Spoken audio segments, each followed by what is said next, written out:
말씀 예배를 하나님께 드리도록 하겠습니다.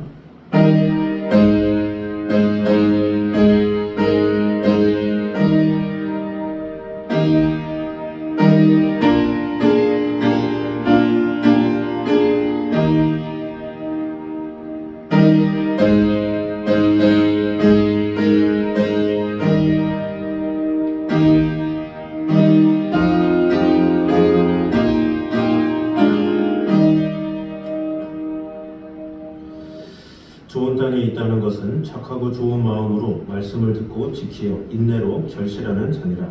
아버지 하나님, 우리에게 귀한 말씀을 주시고 그 말씀으로 말미암아 우리로 하여금 귀한 또 열매를 맺게 해주시는 주님의 은혜를 찬양합니다.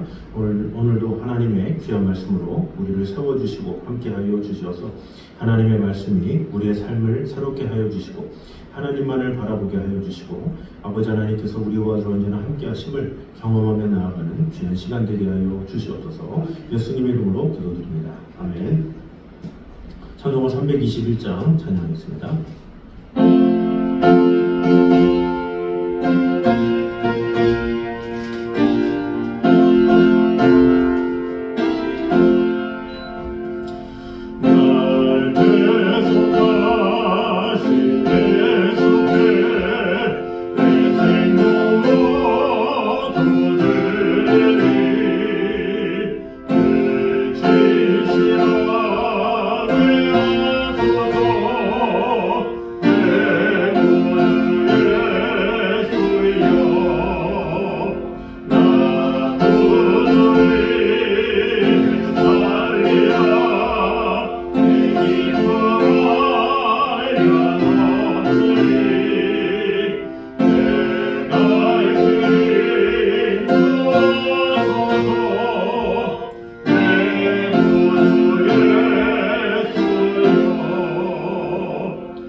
우리 하나님 말씀 사무엘상 27장입니다.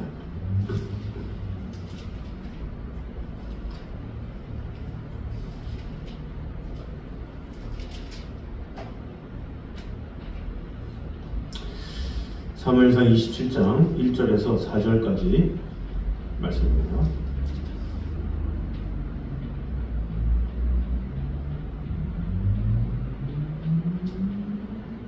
사무엘상 27장 1절에서 4절까지 우리 한 목소리로 같이 들어가겠습니다. 다윗이 그 마음에 생각하기를 내가 후일에는 사울의 손에 붙잡히리니 블레셋 사람들의 땅으로 피하여 들어가는 것이 좋으리로다. 사울이 이스라엘 온 영토 내에서 다시 나를 찾다가 단념하리니 내가 그의 손에서 벗어나리라 하고 다윗이 일어나 함께 있는 사람 600명과 더불어 가드왕 마옥의 아들 아기스에게로 건너가니라. 다윗과 그의 사람들이 저마다 가족을 거느리고 가드에서 아기스와 통거하였는데 다윗이 그의 두 아내 이스라엘 여자 아히노암과 나발의 아내였던 갈멜 여자 아비가일과 함께 하였더니 다윗이 가드에 도망한 것을 어떤 사람이 사울에게 전하매 사울이 다시는 그를 수색하지 아니하니라. 아멘. 저는 저번 주에 이어서 블레셋 땅으로 귀한 이 다윗의 이 삶을 통해서 우리에게 주시는 교훈들을 보도록 하겠습니다. 우리 저번 주에도 초반절에 말씀을 통해서 우리가 봤는데 오늘도 1절을 계속해서 보도록 하겠습니다. 먼저 하나님의 하나님을 도움으로 삼지 않는 자는 세상과 손을 잡게 됨을 보여주고 있습니다. 1절을 다시 보면 다윗은 사울의 추격을 두려워해서 이렇게 나오죠. 블레셋 사람들의 땅으로 피하여 들어가는 것이 좋으리로다 라고 하면서 사울이 이스라엘 온 영토 내에서 나를 찾다가 단념하리니 내가 그의 손에서 벗어나리라 이렇게 말을 하고 있습니다.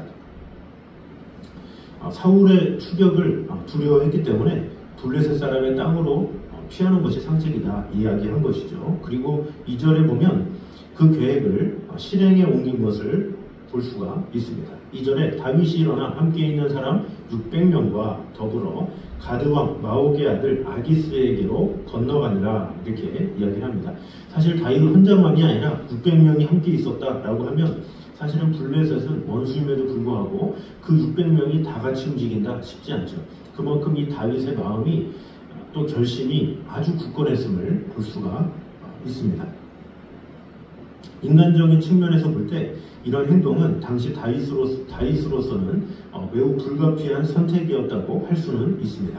그러나 신앙적인 측면에서 볼 때 그것은 하나님의 사람이 하나님을 그 도우심으로 삼지 않고 세상을 벗삼아서 그런 손을 잡은 모습이라고 할 수가 있습니다. 사실 다윗은 하나님으로부터 기름 부음을 받은 자였죠.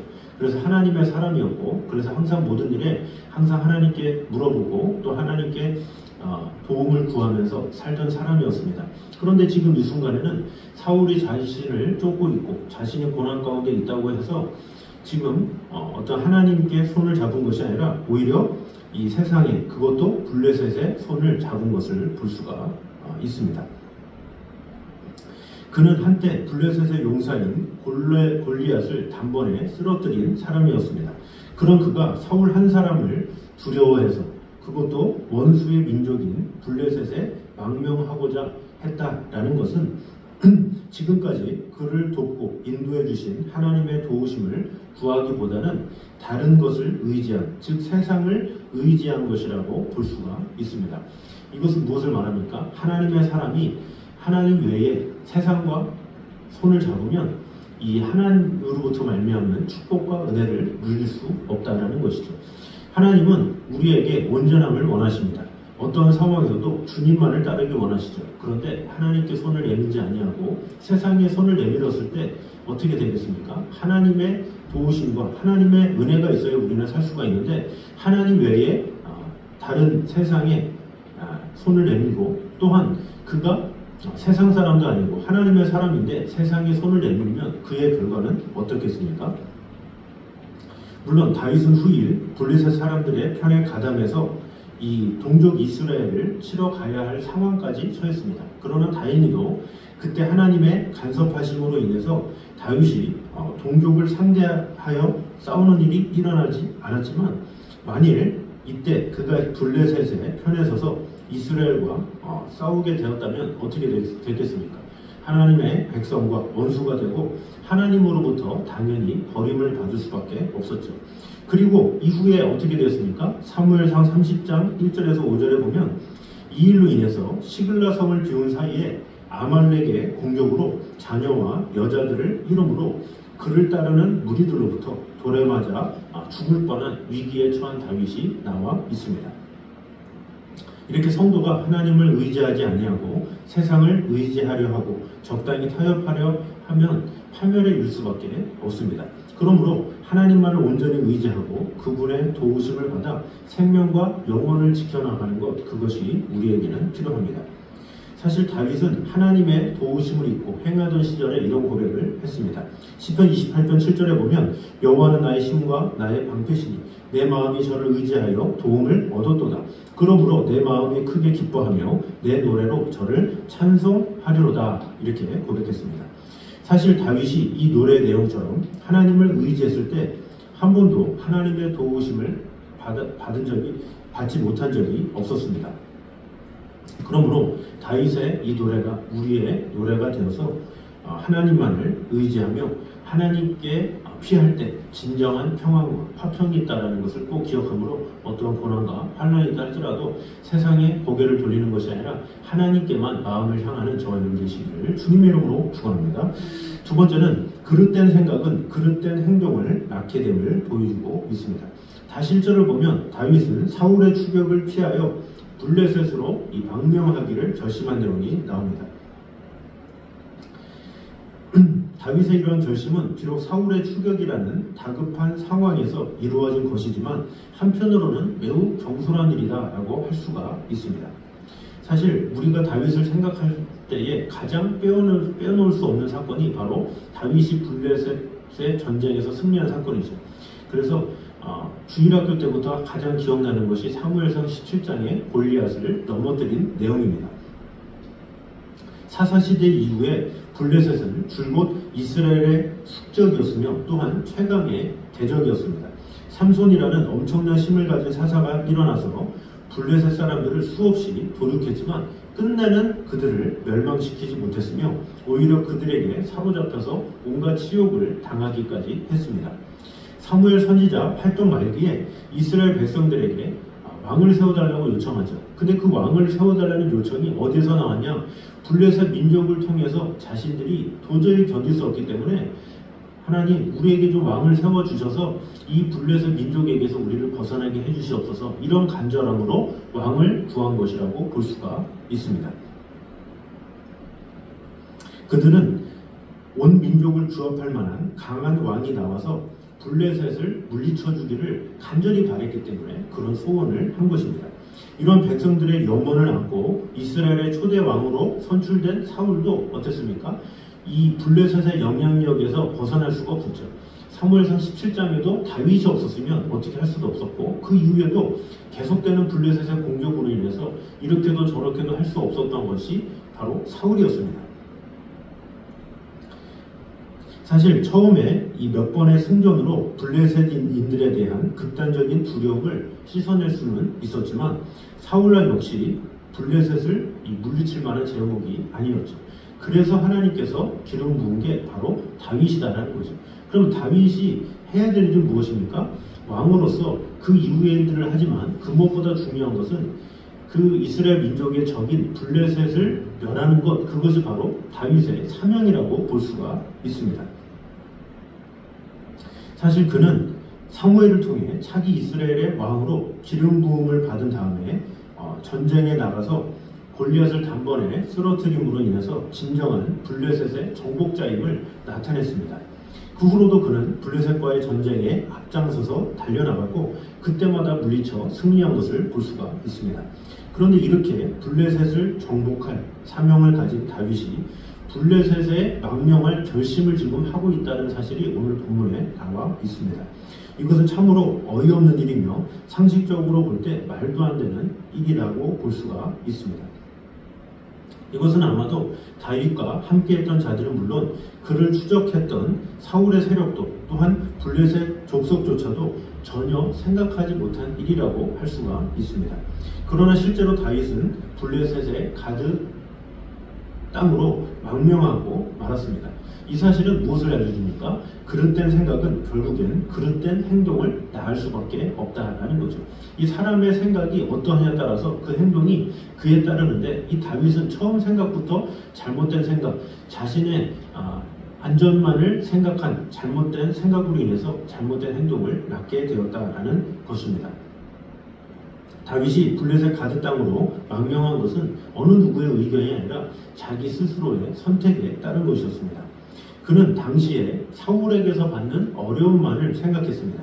그래서 이제껏 자신을 보호하신 하나님을 의뢰하지 않고 언젠가는 사울의 손에 죽을지도 모른다는 불신앙적인 생각을 하게 된 것이죠. 하나님이 보호하시고 하나님께서 은혜 주시면 하나님께서 피할 길을 내주시는 분이 바로 하나님이십니다. 그럼에도 불구하고 다윗은 사울에게 쫓기는 것이 너무 힘든 나머지 어떻게든지 피하려는 마음에 하나님께 물어보기보다는 자기 임의대로 자기 생각대로 블레셋으로 간 것이죠. 이처럼 그릇된 생각은 그릇된 행동으로 이어질 수밖에 없습니다. 인류의 조상인 하와가 하나님께서 금지하셨던 선악과를 따먹었죠. 그런데 그 따먹게 된 계기가 무엇입니까? 그의 생각 가운데 하나님을 경외함이 없었습니다. 그래서 뱀이 유혹했을 때 이것을 먹으면 죽을까 하노라 이런 식으로 하나님의 말씀을 변질하는 것을 볼 수가 있죠. 그래서 그 틈을 이용해서 사단이 정령 죽지 아니라 라고 하면서 그 틈을 이용해서 공격을 했고 그로 인해서 하와는 그릇된 행동을 하게 된 것입니다. 또한 그의 아들인 가인 역시 동생 아벨을 미워하는 마음이 있었죠. 그런 마음이 있었기 때문에 끝내 살인이라는 행동으로 이어지게 되었다라는 것입니다. 그러므로 우리는 이 모든 과정이 우리에게도 일어날 수 있다는 사실을 인식해야 합니다. 그리고 하나님께서 가인에게 말씀하셨던 바 죄의 소원은 너에게 있으나 너는 죄를 다스릴지니라 라고 하신 말씀을 우리가 늘 기억하면서 또 가슴에 새겨야만 합니다. 다윗이 블레셋 망명이라는 생각이 처음 떠올랐을 때 만약 그 생각을 강하게 누르고 하나님의 뜻이 무엇인지를 생각했다면 블레셋으로 망명하지 않았겠죠. 그러나 그는 자신이 정한 생각을 결코 양보하지 않았다는 거죠. 그 생각을 그대로 가지고 망명을 했다는 것은 사실 얼마나 많은 시간이 걸립니까? 그런 600명을 설득해야죠. 또 그 거리까지 걸어가야죠. 얼마나 많은 절차가 있어야 블레셋에 갑니까? 그러나 그럼에도 불구하고 그가 망명을 했다라는 것은 그만큼 그의 생각이 완전히 확고한 상태였다라는 것을 볼 수가 있습니다. 그러므로 우리는 우리에게 그릇된 생각이 들 때 우리는 먼저 하나님의 뜻을 구해야 합니다. 그리고 하나님의 뜻으로 우리의 잘못된 생각을 바로잡아야 합니다. 또한 우리의 마음과 생각이 자꾸 육신의 소욕을 만족시키는 쪽으로 기울어지는 것을 막고 오직 성령의 소욕을 이루는 쪽으로 변화하도록 적극적인 노력을 다해야 합니다. 마음속으로부터 악한 생각을 즐기는 자는 결국 그 악한 생각을 불어넣는 사탄의 종이 될 수밖에 없음을 기억해야 합니다. 그래서 잠언 4장 23절에도 무릇 지킬 만한 것보다 더욱 내 마음을 지키라 생명의 근원이 이에서 남이니라 말씀하고 있죠. 하나님께서 우리에게 사실 생각하는 것과 마음을 주셨죠. 이런 것이 자기 의지 또 자유의지인데 그런 자유의지를 이 사도 바울은 뭐라 합니까? 갈라디아서 5장에 보면 그러므로 그 자유로 서로 사랑으로 종로로 되라 하면서 뭐라 그럽니까? 육체의 기회를 삼지 말고 사랑으로 서로 종로로 되라 이렇게 이야기를 하고 있죠. 자유가 있지만 그 자유로 어떻게든지 하나님의 뜻을 위해서 살까 이런 고민을 해야지 어떤 자유를 위해서 또 편안함을 위해서 하지는 말아라 이렇게 말씀하고 있다라는 것입니다. 마가복음 7장 23절에 보면 이 모든 악한 것이 다 속에서 나와서 사람을 더럽게 하느니라 말씀하고 있습니다. 그러므로 우리의 마음의 생각이 어디에서 시작되는가 또 어떻게 진행되는가 그것을 잘 헤아림으로 인해서 우리의 생각과 마음이 오직 하나님께 향해서 하나님께서 기뻐하시는 대로 하나님께서 원하시는 대로 쓰임받는 저와 여러분 되시기를 주님의 이름으로 축원합니다. 자, 마지막으로 하나님을 의뢰하지 않고 홀로 고민하면 낙심에 빠질 수밖에 없음을 보여주고 있습니다. 다시 또 1절을 보면 다윗은 그 마음에 이런 생각을 합니다. 사울이 이스라엘 온 영토 내에서 나를 다시 찾다가 단념하리니 내가 그의 손에서 벗어나리라 이렇게 이야기를 하고 있습니다. 소년 시절부터 용사로 이름을 떨쳤던 이 다윗의 마음, 그가 왜 이렇게 약해졌습니까? 무엇이 용사 다윗으로 하여금 이토록 낙심에 빠지게 되었습니까? 우리는 여기서 다윗이 보여준 행동에 주목해 볼 필요가 있습니다. 여기에 1절 초반절에 어떻게 시작합니까? 다윗이 그 마음에 생각하기를 이렇게 시작합니다. 즉 다윗은 지금 자신이 처한 상황에 대해서 심각하게 고민을 했는데 다른 누구와도 그 고민을 나누지 않았다라는 것입니다. 모든 문제의 궁극적인 해결자이신 하나님께도 다윗은 그 어려움을 의뢰하지 않았습니다. 바로 여기에 다윗이 낙심한 원인이 있었으며 오늘날 많은 성도들이 그토록 힘겹게 신앙생활하는 이유가 숨어 있습니다. 어떤 의학 잡지의 조사에 따르면 정신적인 스트레스를 받는 사람들의 70% 이상이 그 고민을 다른 사람에게 의논하는 것만으로도 그 스트레스를 이겨낼 수 있다라는 조사가 있습니다. 다시 말해서 어느 누구에게도 내 고민을 털어놓을 수 없으며 어느 누구도 나를 이해해 줄 수 없다. 이런 생각을 하게 되면 정신적인 고통은 더해진다라는 거죠. 그래서 우리는 어떤 어려운 일이 있든지 아니면 작은 일이라도 자꾸 나누는 것을 해야 된다는 거죠. 사람에게든 누구에게든. 그래서 반려견을 오늘날에 많이 두는 이유가 그런 거죠. 친구가 없고 나눌 사람이 없기 때문에 반려견이라도 둬서 이런 강아지와도 대화하고 이렇게를 통해서 뭔가 마음을 풀어라 이런 거죠. 그래서 어떻게 보면 그런 것으로 인해서 마음 평화를 얻고 또 어르신들이 그로 인해서 오히려 더 장수하게 되는 것을 보게 됩니다. 사실 이러한 정신적인 고독이야말로 오늘날 거의 모든 현대인들이 갖고 있는 가장 무서운 적 가운데 하나다라고 볼 수가 있습니다. 본문으로 돌아가 보면 다윗 역시 이러한 정신적인 고독 속에 시달리고 있음을 발견할 수가 있습니다. 사실 다윗 주위에 얼마나 많은 사람이 있습니까? 많은 일꾼이 있었고 많은 용사가 있었죠. 그런데 그 중에 자신을 가장 잘 따르는 용사와 고민이라도 대화했으면, 또 사랑하는 아내와 대화라도 했으면, 또 자녀 중 장자라도 누구라도 불러서 대화라도 했으면 무엇인가 달랐겠죠. 그러나 다윗은 그렇게 하지 못했다라는 거죠. 스스로 고민하고 스스로 판단했다라는 것입니다. 더군다나 다윗이 만약에 뭔가 자신의 상황이 너무나도 좀 초라하기도 하고 사울에게 쫓기는 것이 너무 힘들어서 사람에게 고민을 상담하지 못한다면 누구에게 해야 되겠습니까? 바로 하나님께 상담을 했어야죠. 하나님께 물어보고 하나님께 어떻게 해야 될지를 구했어야 하는 것이 바로 다윗의 모습입니다. 다윗은 시편을 통해서 이렇게 노래한 적이 있습니다. 시편 40편 1절과 2절에 내가 여호와를 기다리고 기다렸더니 귀를 기울이사 나의 부르짖음을 들으셨도다. 나를 기가 막힐 웅덩이와 수렁에서 끌어올리시고 내 발을 반석 위에 두사 내 걸음을 경고케 하셨도다. 이렇게 말씀하죠. 내가 여호와를 기다리고 기다렸더니 이것이 무엇입니까? 시편 기사를 쓰면서 내가 하나님의 응답을 기다리고 기다렸습니다. 이게 뭐예요? 하나님께 고민을 토하고 또 토하고 응답이 될 때까지 내가 토했습니다. 이런 다윗이었죠. 이렇게 고난당한 자의 부르짖음을 들으시는 하나님을 알았기 때문에 다윗은 다른 사람에게도 이와 같은 권면을 합니다. 시편 62편 5절에서 8절에 보면 나의 영혼아 잠잠히 하나님만 바라라. 대저 나의 소망이 저에게로 쫓아 나는도다. 백성들아 시시로 저를 의지하고 그 앞에 마음을 토하라. 하나님은 우리의 피난처시로다. 이렇게 고백하고 있죠. 그러니까 다윗 스스로도 지금 이렇게 고백하고 있는 거예요. 나의 영혼아 잠잠히 하나님만 바라라. 너 자꾸 생각하려고 하지, 너 그러지 마. 사람을 찾아가려고 하지, 그러지 마. 잠잠히 하나님만 바래. 그러면 하나님께서 뭐라 그럽니까? 나의 소망이 저에게로 쫓아 나오는도다. 하나님께서 소망을 주시고 은혜 주시고 해답을 주실 거야. 하나님을 바라보는데 잠잠히 바라봐라. 이렇게 권면하고 있죠. 그리고 뒤에 백성들아 시시로 저를 의지하고 그 앞에 마음을 토하라. 시시로 저를 의지하라. 시시때때로 계속해서 의뢰하라는 거죠. 사람은 아무리 우리의 고민을 들어준다고 해도 하루 이틀 갈 수가 없죠. 하루를 잘 들어준다고 해도 다음날 부르고 또 그 다음날 부르면 얼마나 귀찮아하고 또 힘들어합니까? 그러나 우리 하나님은 내가 토로하면 토로할수록 우리의 기도를 들어주시고 은혜 주시는 하나님이심을 알아야 합니다. 다윗의 이 고백이, 이 권면이 결국에는 옳았죠. 그는 홀로 고민하지 말고 모든 것을 아시고 모든 상황에서 우리에게 피할 길을 주시는 여호와 하나님과 함께 자신의 고민을 나누어야만 했습니다.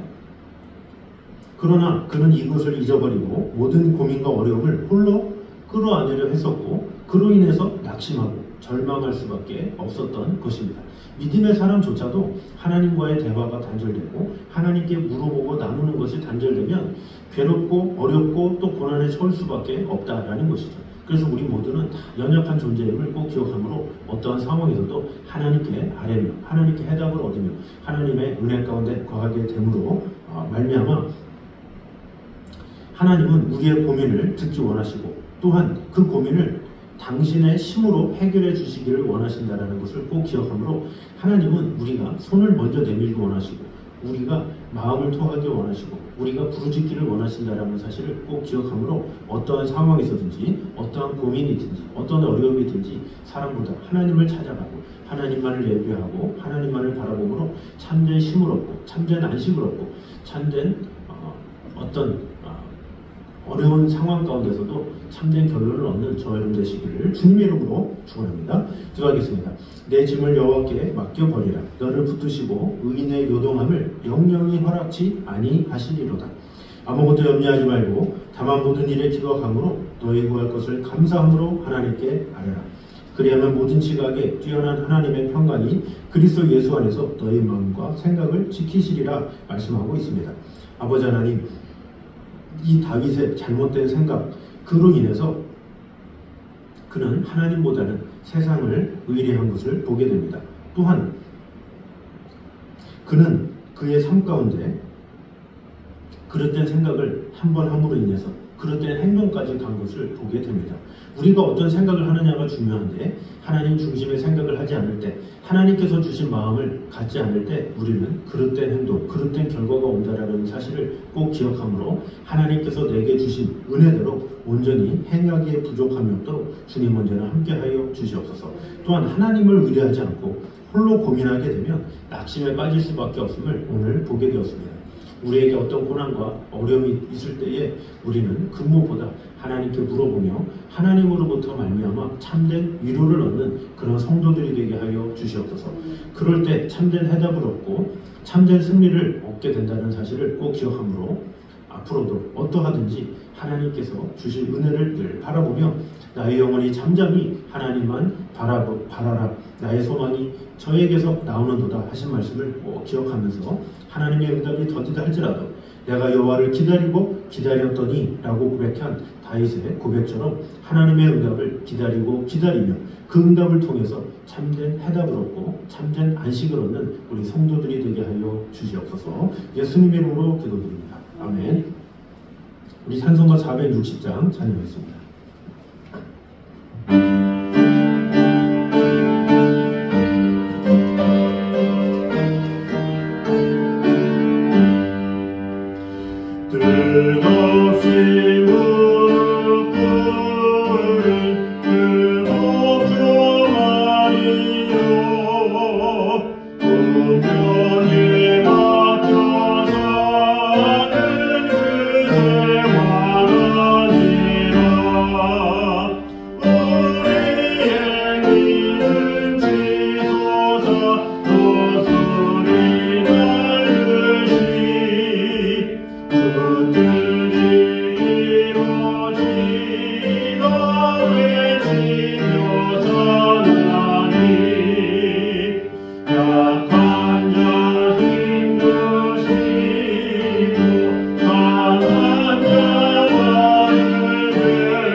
이제는 우리 예수 그리스도의 은혜와 아버지 하나님의 무한하신 사랑과 성령님의 교통하심이 어떠하든지 오직 하나님만을 의뢰하며 하나님께 모든 것을 나누며 하나님으로부터 말미암아서만 해답을 얻기 원하는 이 자리에 있는 모든 성도들과 가정 위에 이부터 여기까지 함께 있기를 간절히 축원하옵나이다. 아멘.